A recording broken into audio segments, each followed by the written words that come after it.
तस्य सञ्जनयन् हर्षं कुरुवृद्धः पितामहः सिंहनादं विनद्योच्चैः शङ्खं दद्ध्वा ಪ್ರತಾಪವಾನ್.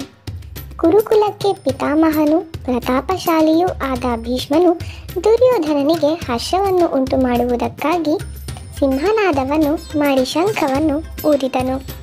ದುರ್ಯೋಧನ ದ್ರೋಣಾಚಾರ್ಯರ ಸಮೀಪಕ್ಕೆ ಹೋಗಿ ಅವರನ್ನು ಮನಸ್ಸಿಟ್ಟು ಯುದ್ಧ ಮಾಡಬೇಕೆಂದು ಕೋರಿಕೊಳ್ಳುವುದನ್ನು ಭೀಷ್ಮನು ನೋಡಿದನು. ಆತನು ತುಂಬ ವ್ಯಾಕುಲದಲ್ಲಿರಬಹುದೆಂದು ಅವನ ಮನಸ್ಸಿನ ದುಗುಡವನ್ನು ಪರಿಹರಿಸುವುದಕ್ಕಾಗಿ ತಾನು ಸೇನೆಯ ಸಮೇತ ಯುದ್ಧ ಮಾಡುವುದಕ್ಕೆ ಅಣಿಯಾಗಿರುವೆನು ಎಂಬುದನ್ನು ಸೂಚಿಸುವುದಕ್ಕಾಗಿ ಸಿಂಹನಾದವನ್ನು ಮಾಡಿ ಶಂಖವನ್ನು ಊದಿದನು. ಹಿಂದಿನ ಕಾಲದಲ್ಲಿ ಯುದ್ಧಕ್ಕೆ ಮುಂಚೆ ನಾವು ಯುದ್ಧ ಮಾಡಲು ಪ್ರಾರಂಭಿಸುತ್ತಿದ್ದೇವೆ ಎಂಬುದನ್ನು ಸೂಚಿಸುತ್ತಿದ್ದರು ಎಂದು ಕಾಣುವುದು.